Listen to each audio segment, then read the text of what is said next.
ಕತೆ ನಿಮ್ಮ ಭಾವ ಚಾನಲ್ಗೆ ಸ್ವಾಗತ.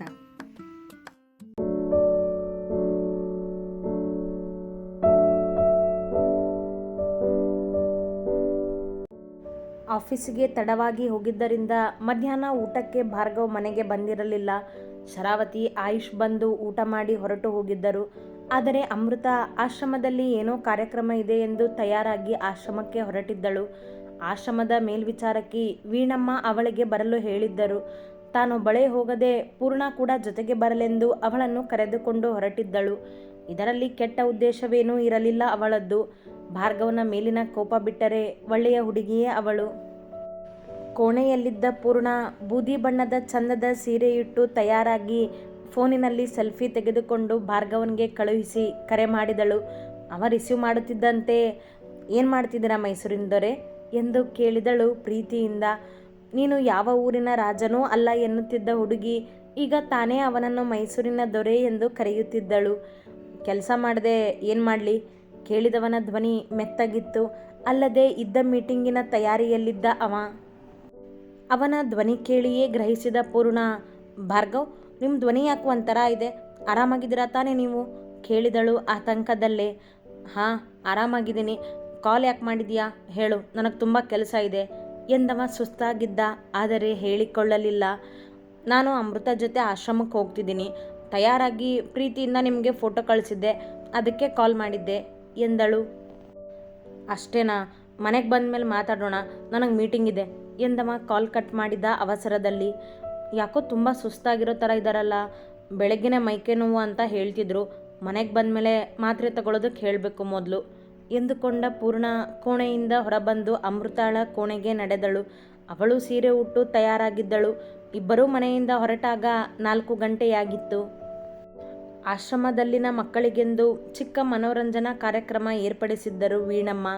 ಅಮೃತ ಈಗ ದೊಡ್ಡ ಮನೆಯ ಸೊಸೆಯಾಗಿದ್ದರಿಂದ ಅವಳನ್ನು ಕರೆದಿದ್ದರು. ಕಾರ್ಯಕ್ರಮ ಮುಗಿದ ನಂತರ ಪೂರ್ಣ ಆಶ್ರಮದ ಮಕ್ಕಳ ಜೊತೆ ಆಟ ಆಡುತ್ತಿದ್ದಳು. ಅಮೃತ ಅವಳ ಕಣ್ತಪ್ಪಿಸಿ ತನ್ನ ಕೋಣೆಗೆ ನಡೆದಿದ್ದಳು. ಅದೇ ತನ್ನ ಗೆಳತಿ ಸೃಷ್ಟಿಯ ಫೋಟೋ ಹಿಡಿದು ನಿಂತಿದ್ದಳು.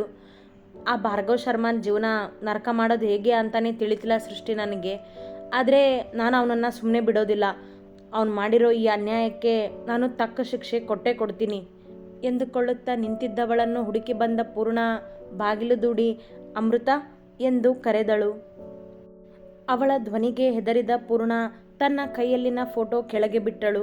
ಅದು ಪೂರ್ಣಳ ಕಾಲಿನ ಬಳಿ ಬಿದ್ದಿತ್ತು ಹಾರಿ ಬಂದು. ಅದನ್ನು ನೋಡಿದ ಪೂರ್ಣ ಕೈಗೆತ್ತಿಕೊಂಡರೆ ಅಮೃತ ಹೆದರಿದಳು ಏನಾಗುವುದೋ ಎಂದು. ಹಿಡಿದಿದ್ದ ಫೋಟೋ ನೋಡಿದ ಪೂರ್ಣ, ಯಾರು ಅಮೃತ ಇದು? ನೋಡೋಕ್ಕೆ ಇಷ್ಟು ಚೆನ್ನಾಗಿದ್ದಾರೆ ಎಂದು ಕೇಳಿದಳು. ಸತ್ಯ ಹೇಳದೆ ತಕ್ಷಣ ಎಚ್ಚೆತ್ತ ಅಮೃತ, ನನಗೂ ಗೊತ್ತಿಲ್ಲ ಅಕ್ಕ. ಇಲ್ಲಿ ನನ್ನ ಜೊತೆ ನನ್ನ ಫ್ರೆಂಡ್ ಒಬ್ಬಳು ಇದ್ಲು. ಇದೆಲ್ಲ ಅವಳು ವಸ್ತು. ಈ ಫೋಟೋ ಅದರಲ್ಲಿತ್ತು. ನಾನಿದು ಯಾರು ಅಂತಾನೆ ನೋಡ್ತಿದ್ದೆ. ಬಹುಶಃ ಇದು ಅವಳು ಗೆಳತಿ ಇರಬೇಕು ಎಂದು ಸುಳ್ಳಾಡಿದಳು. ಪೂರ್ಣಳ ಮುಂದೆ ಇಷ್ಟು ಬೇಗ ಸತ್ಯ ಬಿಚ್ಚಿಡುವ ಮನಸ್ಸಿಲ್ಲ ಅವಳಿಗೆ. ಹೌದಾ, ತಗೋ ಎಂದ ಪೂರ್ಣ ಅವಳ ಕೈಗೆ ಫೋಟೋ ಇಟ್ಟಳು.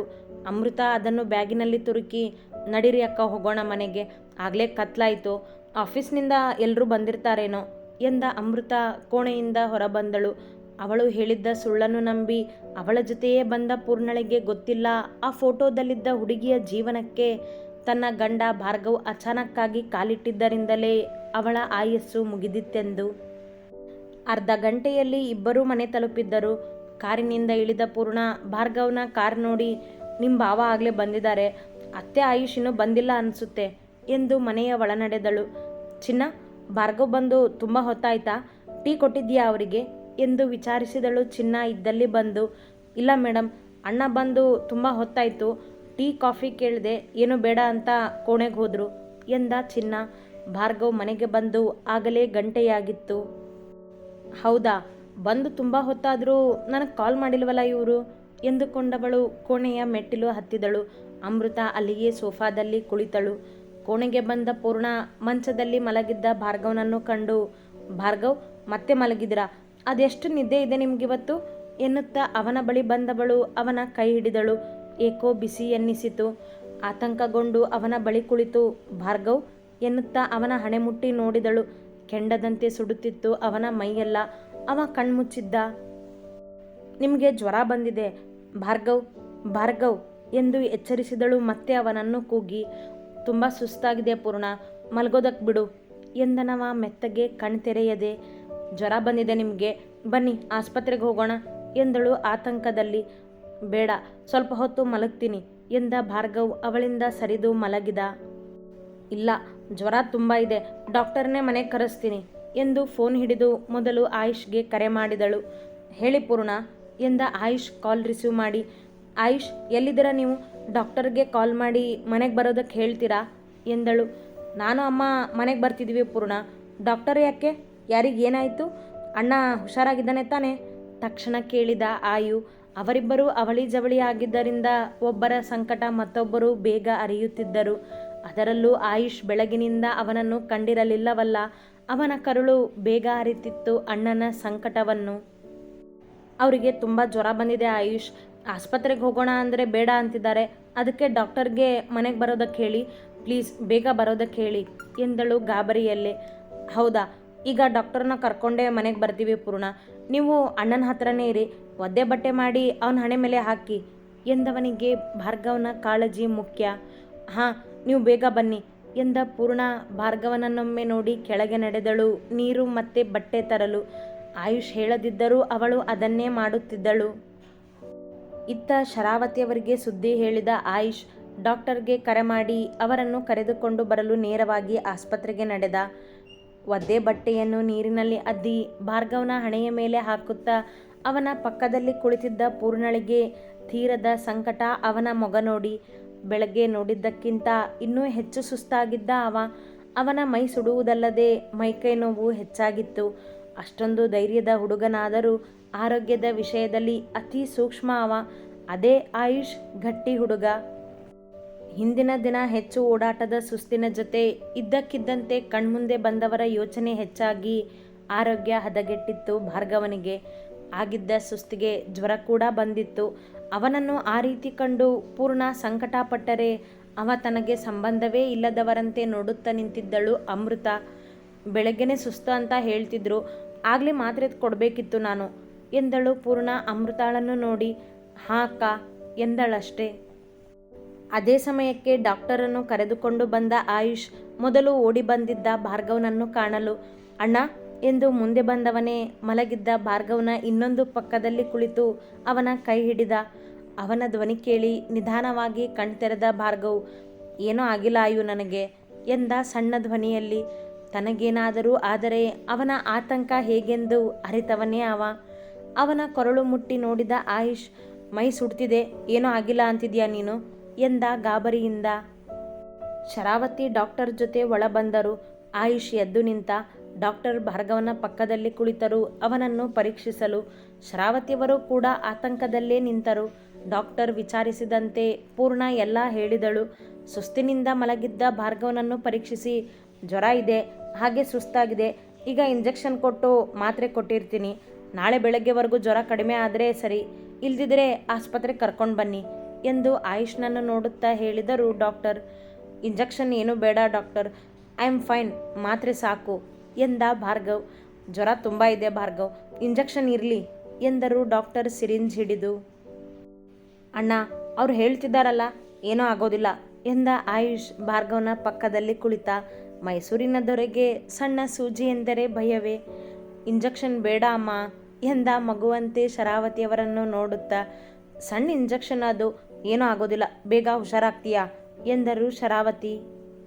ಅವನ ಭಯ ನೋಡಿ ನಕ್ಕ ಡಾಕ್ಟರ್ ಅವನ ಸೊಂಟಕ್ಕೆ ಇಂಜೆಕ್ಷನ್ ಚುಚ್ಚಿದರು. ಭಾರ್ಗವ್ ತನ್ನ ಪಕ್ಕದಲ್ಲಿ ಕುಳಿತಿದ್ದ ಪೂರ್ಣ ಮತ್ತು ಆಯುಷ್ ಕೈಯನ್ನು ಬಿಗಿ ಹಿಡಿದಿದ್ದ. ಜ್ವರ ಇಳಿಯೋವರೆಗೂ ಒದ್ದೆ ಬಟ್ಟೆನ ಹಣೆ ಮೇಲೆ ಹಾಕ್ತಿರಿ, ಮಾತ್ರೆ ಬರೆದು ಕೊಡ್ತೀನಿ, ಸ್ವಲ್ಪ ತಿನ್ನೋದಕ್ಕೆ ಏನಾದರೂ ಕೊಟ್ಟು ಮಾತ್ರೆ ಕೊಡಿ, ರಾತ್ರಿ ಜ್ವರ ಜಾಸ್ತಿ ಆದರೆ ಈ ಮಾತ್ರೆ ಕೊಡಿ ಎನ್ನುತ್ತಾ ಮಾತ್ರೆ ಬರೆದು ಕೊಟ್ಟ ಡಾಕ್ಟರ್ ಮೇಲೆದ್ದರು. ಅಮ್ಮ, ನಾನು ಡಾಕ್ಟರ್ನ ಬಿಟ್ಟು ಮಾತ್ರೆ ತಗೊಂಡು ಬರೋದಕ್ಕೆ ಹೇಳ್ತೀನಿ ಎಂದ ಆಯುಷ್ ಡಾಕ್ಟರ್ ಜೊತೆ ಹೊರನಡೆದ. ಸುಸ್ತಿನಿಂದ ಮಲಗಿದ್ದವನ ಬಳಿ ಕುಳಿತ ಶರಾವತಿಯವರು ಅವನ ಕೈ ಹಿಡಿದರು. ಅವನ ಮೇಲೆ ಆಗಾಗ ಮುನಿಸಿಕೊಳ್ಳುವ ಇವರಿಗೆ ಭಾರ್ಗವ್ ಕೂಡ ಜೀವವೇ. ಏನೂ ಆಗಿಲ್ಲ ಅಮ್ಮ ನನಗೆ ಎಂದ ಭಾರ್ಗವ್ ಅವರ ಮೊಗದಲ್ಲಿನ ಕಳವಳ ಅರಿತು. ಹಾಂ, ನೋಡ್ತಿದ್ದೀನಲ್ಲ, ನಿನಗೇನೂ ಆಗಿಲ್ಲ ಎಂದರು ಶರಾವತಿ. ಪೂರ್ಣ ಅವನ ಹಣೆಯ ಮೇಲಿನ ಬಟ್ಟೆ ತೆಗೆದು ಒದ್ದೆ ಮಾಡಿ ಮತ್ತೆ ಹಣೆಗೆ ಅಂಟಿಸಿದಳು. ಆಯುಷ್ ಒಳಬಂದವನೇ ಅಮ್ಮ ಕಂಠಿ ಮಾತ್ರೆ ತರೋದಕ್ಕೆ ಹೋಗಿದ್ದಾನೆ ಎಂದು ಭಾರ್ಗವನ ಬಳಿ ಬಂದ. ಕೆಳಗೆ ಕಂಠಿ ಬಂದಿದ್ದರಿಂದ ಅವನಿಗೆ ವಿಷಯ ತಿಳಿಸಿ ಮಾತ್ರೆ ತರಲು ಹೇಳಿದ್ದ ಅವ. ನಿನ್ನೆ ಟ್ರಿಪ್ ಹೋಗಿರಲಿಲ್ಲ ಅಂದರೆ ಅಣ್ಣನಿಗೆ ಹೀಗೆಲ್ಲ ಆಗ್ತಿರಲಿಲ್ಲ ಅಮ್ಮ. ಅವನು ಬೇಡ ಅಂದರೂ ನೀವೇ ಒತ್ತಾಯ ಮಾಡಿ ಕಳಿಸಿದ್ದು ಎಂದ ಆಯುಷ್ ಶರಾವತಿಯವರನ್ನು ದೂರಿದ. ತಾಯಿಗಿಂತ ಅಣ್ಣನ ಮೇಲೆಯೇ ಹಿಡಿ ಪ್ರೀತಿ ಜಾಸ್ತಿ ಅವನಿಗೆ. ಹಾಂ, ನನ್ನ ತಪ್ಪು ಅಲ್ವಾ? ನಿನ್ನ ಅಣ್ಣನಿಗೇನಾದರೂ ಆದರೆ ನನ್ನಿಂದನೇ ನೋಡು ಮುನಿಸಿನಿಂದ ಎಂದರು ಶರಾವತಿ ಆಯುಷ್ನನ್ನು ನೋಡಿ. ಆಯುಷ್ ಮಾತನಾಡದೆ ಭಾರ್ಗವನ ಬಳಿ ಕುಳಿತ. ಆಯು, ಅಮ್ಮನಿಗೆ ಯಾಕೋ ಅಂತೀಯ? ನನಗೇನೂ ಆಗಿಲ್ಲ. ಯಾಕೆ ಇಷ್ಟೊಂದು ದೊಡ್ಡದು ಮಾಡ್ತಿದ್ದೀರಾ ನೀವು ಎಂದ ಭಾರ್ಗವ್. ಅಣ್ಣ ಸುಮ್ಮನೆ ಮಲ್ಕೊಂಡು ರೆಸ್ಟ್ ಮಾಡು ನೀನು ಎಂದ ಆಯುಷ್.